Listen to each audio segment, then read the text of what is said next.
হত্যা সাবেক সেনা কর্মকর্তা জিয়াউল 8 দিনের রিমান্ডে, ন্যায় বিচারে আশাবাদী হয়ে উঠছে মানুষ।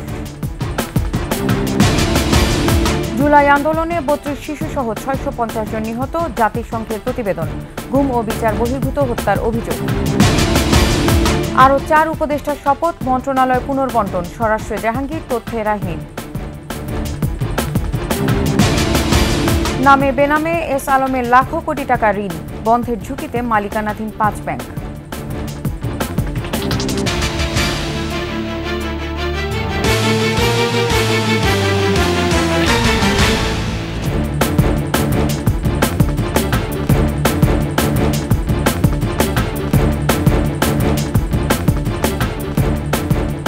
শুনছিলেন ফার্স্ট সিকিউরিটি ইসলামী ব্যাংক পিএলসি সংবাদ শিরোনাম। আমন্ত্রণ জানাচ্ছি 21 সংবাদের, সাথে আছি আমি নার্গিস মজিদ-লিমা।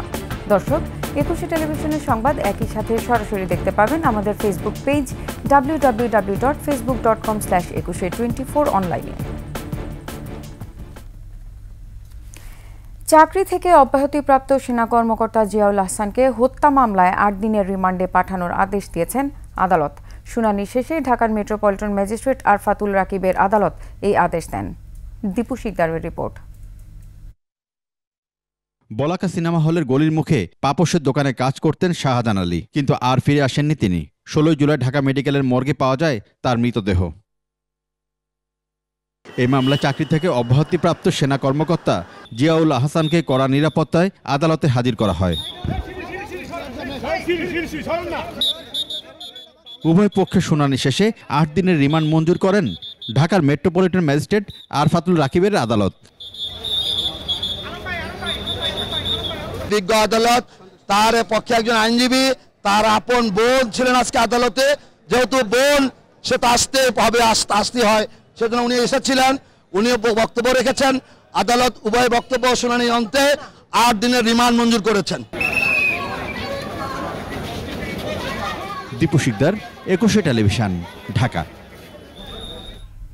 বিএনপির স্থায়ী কমিটির সদস্য সালাউদ্দিন আহমেদকে অপহরণ, বিএনপির নেতা ইলিয়াস আলীর অন্তর্ধান সহ 2 শতাধিক গুম খুনের হোতার নাম জিয়াউল আহসান।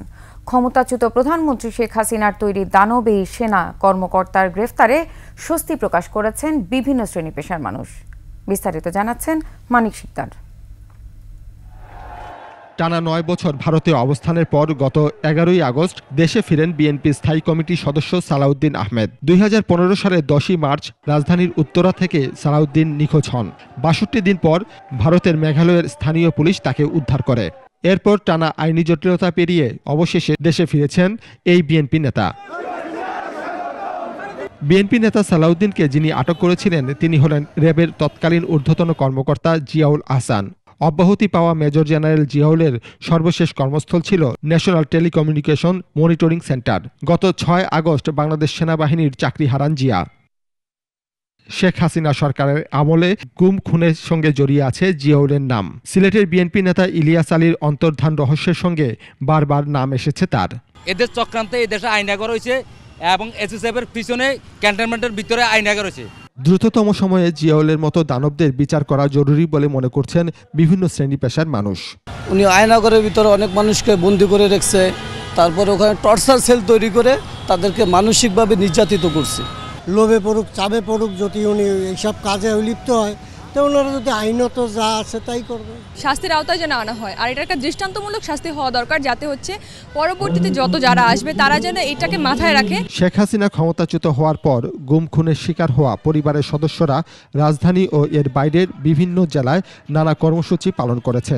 র্যাবের আরও যেসব কর্মকর্তা এর সঙ্গে জড়িত তাদেরও বিচারের আওতায় আনার দাবি তাদের। এমন একটা অবস্থা ছিল, মানুষ স্বাধীনভাবে কিছু বলতেও পারতো না। আমাদের মানুষকে রাস্তা থেকে উঠিয়ে নিয়ে গুম করেছেন, গোপন কারাগারে রেখেছেন, গোপন বন্দিশালায় রেখেছেন, তাদেরকে নির্যাতন করেছেন, নিপীড়ন করেছেন। যে মানুষগুলো গত 13 বছর ধরে তাদের পরিবারের বাইরে। অন্তর্বর্তী সরকারের প্রধান উপদেষ্টা ডক্টর মোহাম্মদ ইউনূসের সঙ্গে সাক্ষাৎ করে জড়িতদের বিচার দাবি করেছে গুম খুনের শিকার ব্যক্তি পরিবারের সদস্যদের সংগঠন মায়ের ডাক। মানিক শিকদার, 21 টেলিভিশন, ঢাকা। বাংলাদেশের ছাত্র জনতার আন্দোলনে ১৬ জুলাই থেকে ১১ আগস্ট পর্যন্ত ৩২ শিশু সহ ৬ শতাধিক মানুষ নিহত হয়েছে বলে জানিয়েছে জাতিসংঘের মানবাধিকার হাইকমিশন। সংস্থাটির প্রাথমিক প্রতিবেদনে উঠে আসে এ তথ্য। এতে বলা হয়, বিক্ষোভ দমনে আইনশৃঙ্খলা বাহিনীর প্রয়োজনের অতিরিক্ত বল প্রয়োগের ইঙ্গিত পেয়েছে জাতিসংঘ। একই সঙ্গে বিচার বহির্ভূত হত্যা, যথেষ্ট গ্রেফতার, গুম, নির্যাতন এবং মত প্রকাশের স্বাধীনতা ও শান্তিপূর্ণ সমাবেশে বাধা দেওয়ার গুরুতর অভিযোগও রয়েছে। রিপোর্ট দুলি মল্লিকের।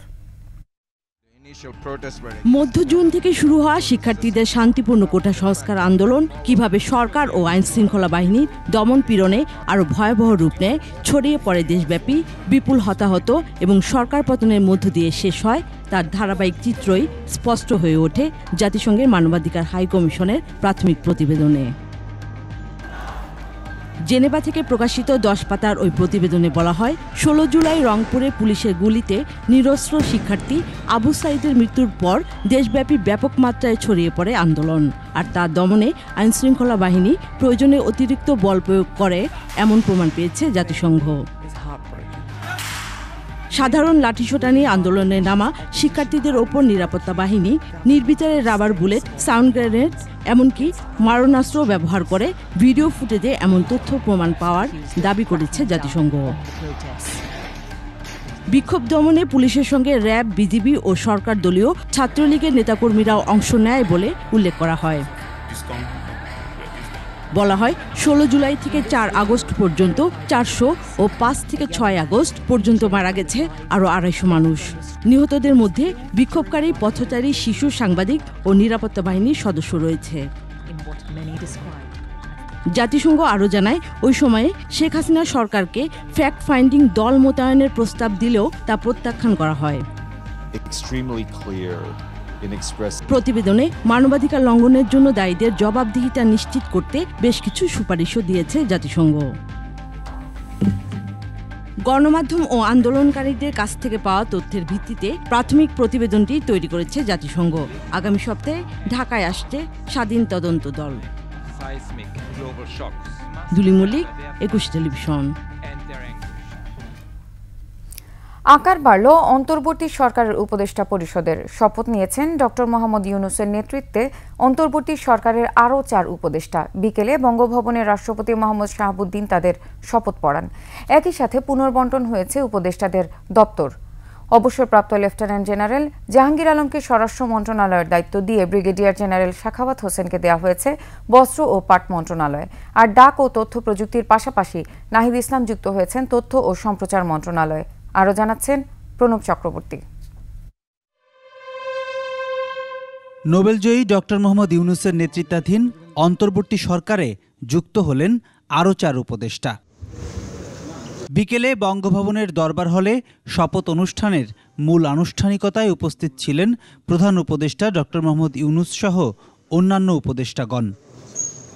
শুরুতেই ছাত্র জনতার আন্দোলনে নিহতদের স্মরণে পালন করা হয় 1 মিনিট নীরবতা। এরপর নতুন উপদেষ্টাদের প্রথমে উপদেষ্টা হিসেবে এরপর গোপনীয়তা রক্ষার শপথ পড়ান রাষ্ট্রপতি মোহাম্মদ শাহাবুদ্দিন। আমি আইন অনুযায়ী অন্তর্বর্তীকালীন সরকারের উপদেষ্টা পদের কর্তব্য বিশ্বস্ততার সহিত পালন করিব। পরে বঙ্গভবনে প্রধান উপদেষ্টার সভাপতিত্বে হয় উপদেষ্টা পরিষদের সভা। এদিকে নতুন উপদেষ্টাদের দপ্তর বণ্টনের পাশাপাশি রদবদল এবং নতুন দায়িত্বও দেয়া হয়েছে উপদেষ্টাদের। নতুন উপদেষ্টাদের মধ্যে অর্থনীতিবিদ ওয়াহিদুদ্দিন মাহমুদকে দেয়া হয়েছে পরিকল্পনা এবং শিক্ষা মন্ত্রণালয়ের দায়িত্ব। সাবেক মন্ত্রিপরিষদ সচিব আলী ইমাম মজুমদারকে সংযুক্ত করা হয়েছে প্রধান উপদেষ্টার কার্যালয়ে। সাবেক সেনা কর্মকর্তা জাহাঙ্গীর আলম চৌধুরীকে দেয়া হয়েছে স্বরাষ্ট্র এবং কৃষি মন্ত্রণালয়। সাবেক সচিব মোহাম্মদ ফাউজুল কবির খানকে বিদ্যুৎ, জ্বালানি ও খনিজ ছাড়াও দেয়া হয়েছে সড়ক, সেতু এবং রেলপথ মন্ত্রণালয়। এছাড়া স্বরাষ্ট্র মন্ত্রণালয় থেকে ব্রিগেডিয়ার জেনারেল সাখাওয়াত হোসেনকে সরিয়ে দেয়া হয়েছে বস্ত্র ও পাট মন্ত্রণালয়। উপদেষ্টা সালেউদ্দিন আহমেদকে অর্থর সাথে দেয়া হয়েছে বাণিজ্য মন্ত্রণালয়।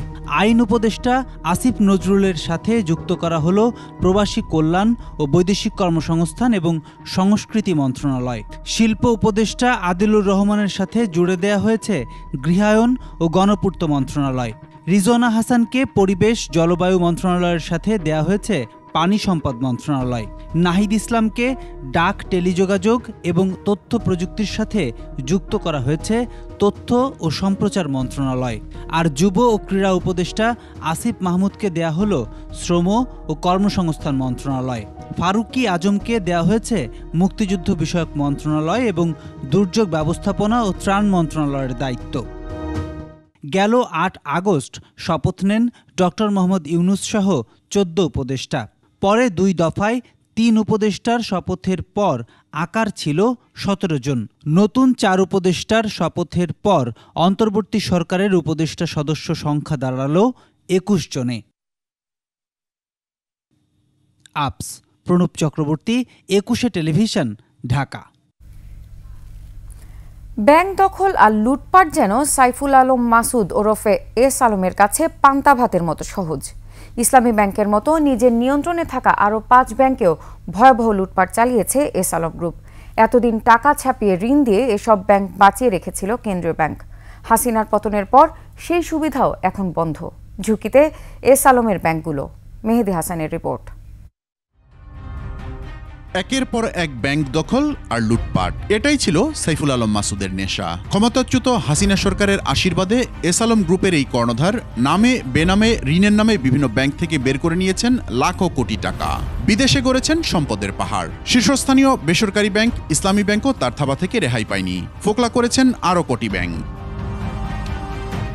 ২০১৭ সাল পর্যন্ত ইসলামী ব্যাংক ছিল দেশের সবচেয়ে সমৃদ্ধ ব্যাংক। কিন্তু ক্ষমতাচ্যুত হাসিনা সরকারের প্রত্যক্ষ সহযোগিতায় ওই বছর ৫ জানুয়ারি রাজধানীর একটি হোটেলে ব্যাংকটি লুটপাটের আয়োজন চূড়ান্ত হয়। গোয়েন্দা সংস্থার সহায়তায় এটিকে তুলে দেওয়া হয় এস আলম গ্রুপের হাতে। এই গ্রুপের চেয়ারম্যান সাইফুল আলম মাসুদ নিয়ন্ত্রণে নেওয়ার পর থেকেই ইসলামী ব্যাংকের আর্থিক অবস্থা খারাপ হতে থাকে। ঋণের নামে লুটপাট চলতে থাকায় ব্যাংকটি ছাড়তে থাকেন দেশি বিদেশি স্পন্সর শেয়ার হোল্ডাররা। এখন ব্যাংকটিতে মাত্র 13% শেয়ার আছে বিদেশিদের হাতে। যদিও ২০১৭ সালে বিদেশিদের শেয়ার ছিল প্রায় 52%। পুরনো দেশীয় উদ্যোক্তাদের অনেকেও শেয়ার বিক্রি করে দিয়েছেন, যার বেশিরভাগই নামে বেনামে এস আলম গ্রুপ কিনে নিয়েছে। প্রাপ্ত তথ্য অনুযায়ী ২০১৭ সালের জানুয়ারিতে ইসলামী ব্যাংকে ৬৮,১৩৫ কোটি টাকা আমানতের বিপরীতে ঋণ ছিল ৬১,৬৪১ কোটি টাকা। ২০২৩ সাল শেষে ১,৫৩,৪৫৬ কোটি টাকা আমানতের বিপরীতে ঋণ দাঁড়ায় ১,৬০,০২৬ কোটি টাকা। অর্থাৎ আমানতের চেয়ে ঋণ বেশি। ফলে কেন্দ্রীয় ব্যাংক থেকে ধার নিয়ে চলতে হচ্ছে ব্যাংকটিকে। আর ব্যাংকটির মোট ঋণের ১/৩ অর্থাৎ ৫০,০০০ কোটি টাকাই নামে বেনামে চলে গেছে এস আলমের পকেটে।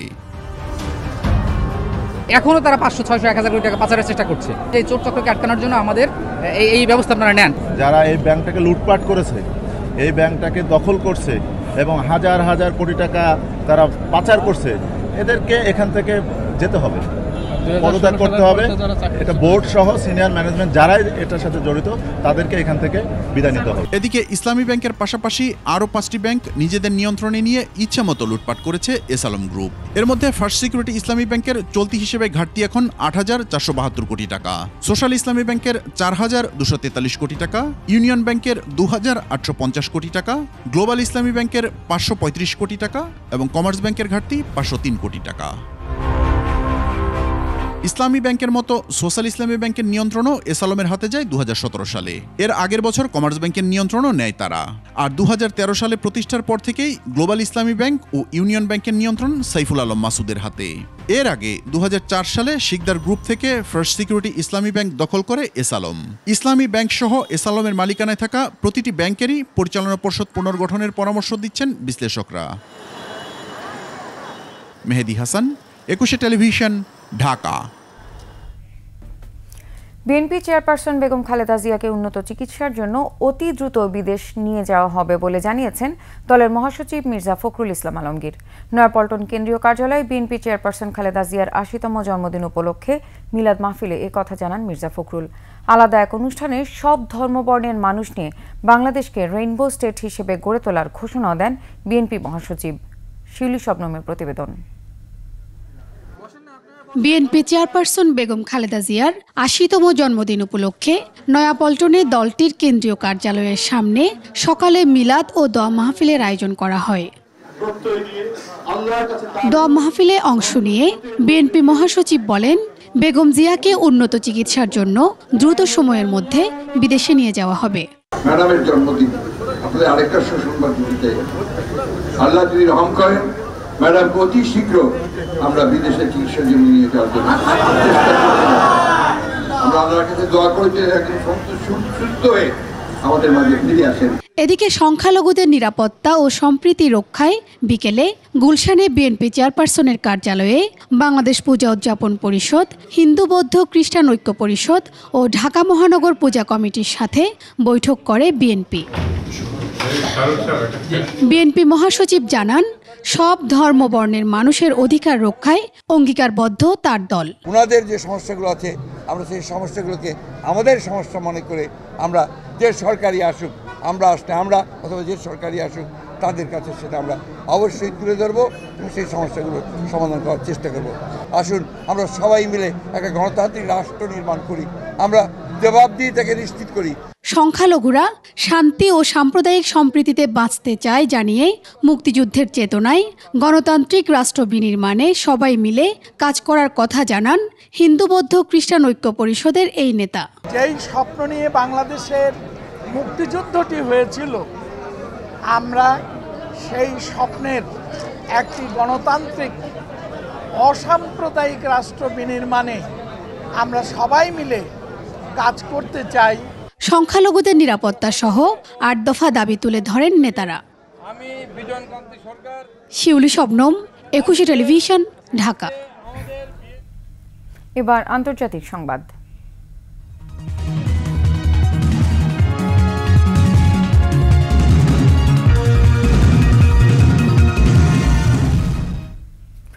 সংখ্যালঘু সম্প্রদায় সহিংসতার শিকার হয়ে থাকলে তা প্রতিরোধে ভারতের প্রধানমন্ত্রী নরেন্দ্র মোদীকে বাংলাদেশে সামরিক অভিযানের আহ্বান জানিয়েছেন বেঙ্গালুরুর এমএলএ রিজওয়ান আরশাদ।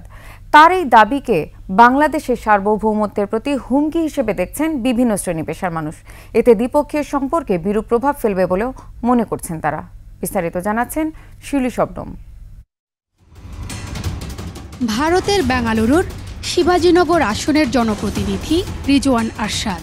বিতর্কিত সব মন্তব্যের জন্য খোদ ভারতেই সমালোচিত এই আরশাদ। 14 আগস্ট আরশাদ ভারতের প্রধানমন্ত্রী নরেন্দ্র মোদীর কাছে একটি চিঠি পাঠান। ওই চিঠিতে বলা হয়, বাংলাদেশে সহিংসতার শিকার হচ্ছে সংখ্যালঘু সম্প্রদায়, তাদের রক্ষায় তেমন কোনো ব্যবস্থাও নেওয়া হচ্ছে না। আরশাদ তার চিঠিতে প্রয়োজনে সেনা হস্তক্ষেপের দাবিও জানান। নরেন্দ্র মোদীর কাছে পাঠানো আরশাদের এই চিঠি বাংলাদেশের অভ্যন্তরীণ রাজনীতিতে শুধু হস্তক্ষেপই নয়, সরাসরি সার্বভৌমত্বের প্রতি হুমকি বলে মনে করছেন বিভিন্ন শ্রেণী পেশার মানুষ। এই অভ্যন্তরীণ বিষয় বা ধর্ম নিয়ে একটা খেলা এইটা মোটেও উচিত হইতেছে না। আমাদের ভাই বোনদের সাথে যেরকম বন্ধুত্বপূর্ণ সম্পর্ক রয়েছে, এটা নষ্ট করার ওরা চেষ্টা করছে। এটা আসলে আমাদের দেশের জন্য খুবই ক্ষতিকর ব্যাপারটা। বাংলাদেশে কথিত সংখ্যালঘু নির্যাতন নিয়ে ভারতের বিভিন্ন গণমাধ্যমে বিশেষ উদ্দেশ্যে যে অপপ্রচার চলছে, সামরিক অভিযানের উস্কানিকে তারই অংশ বলে মনে করছেন বর্তমান এবং সাবেক ছাত্রনেতারা। তারা যদি অন্য কিছু ইঙ্গিত করে, এমন কোনো কথা বলে যার কারণে আমার দেশের স্বাধীনতা এবং সার্বভৌমত্ব হুমকির স্বরূপ হয়, তাহলে আমাদের পক্ষ থেকেও আমরা পাল্টা কথা বলবো। আমাদের স্বাধীনতা সার্বভৌমত্বের উপর হুমকির মতো একটি কথাবার্তা আমরা তীব্র নিন্দা জানাচ্ছি এবং একই সাথে আমাদের এই সরকারকে আমরা বলছি যে তাদের রাষ্ট্রদূতকে ডেকে অবশ্যই করা প্রতিবাদ করা উচিত। আমি এই বক্তব্যের মধ্যে পুরো ভারতের মানুষকে এর মধ্যে যুক্ত করব না। এই যে বক্তব্যগুলো দিচ্ছে, আমরা যেমনিভাবে তার প্রতিবাদটা করছি, ভারতের শুভবোধের যে মানুষগুলো আছে তাদেরও উচিত তার প্রতিবাদ করা। আর সংখ্যালঘু সম্প্রদায়ের নেতারা জানালেন, নিরাপত্তা নিশ্চিতে অন্তর্বর্তী সরকারের উপর তাদের আস্থার কথা। উনি কিন্তু তার ক্ষমতা দায়িত্ব নেওয়ার কদিন পর ঢাকেশ্বরীর মধ্যে স্বেচ্ছায় আসছেন নিজে, একেবারে স্বল্প এই আধা ঘন্টা নোটিস আমাদেরকে বলেছে, আমরা আসবার চেষ্টা করেছি এবং পরিদর্শন করে গেছেন। সেখানেও তিনি কিন্তু একটা কথা বলেছেন, বাংলাদেশের সকল জাতি ধর্ম নির্বিশেষে সবাই মিলে একটি পরিবার। সাম্প্রদায়িক সম্প্রীতি বজায় রাখতে যে কোনো উস্কানিমূলক কর্মকাণ্ড উপেক্ষা করা জরুরি বলেও মনে করছেন তারা। ঢাকেশ্বরী মন্দিরে উনি যে কথাগুলো শিউলি শবনম, 21 টেলিভিশন, ঢাকা। শেষ করছি 21 সংবাদ। যাবার আগে ফার্স্ট সিকিউরিটি ইসলামী ব্যাংক পিএলসির সংবাদ শিরোনামগুলো জানিয়ে দেব আরও একবার। গুম খুনের হোতা সাবেক সেনা কর্মকর্তা জিয়াউল আর্দিনের রিমান্ডে, ন্যায় বিচারে আশাবাদী হয়ে উঠছে মানুষ। জুলাই আন্দোলনে 32 শিশুসহ 650 জন নিহত, জাতিসংঘের প্রতিবেদন, গুম ও বিচার বহির্ভূত হত্যার অভিযোগ। আরও 4 উপদেষ্টার শপথ, মন্ত্রণালয় পুনর্বণ্টন, স্বরাষ্ট্র জাহাঙ্গীর, তথ্যে নাহিদ। নামে বেনামে এস আলমের লাখো কোটি টাকার ঋণ, বন্ধের ঝুঁকিতে মালিকানাধীন 5 ব্যাংক।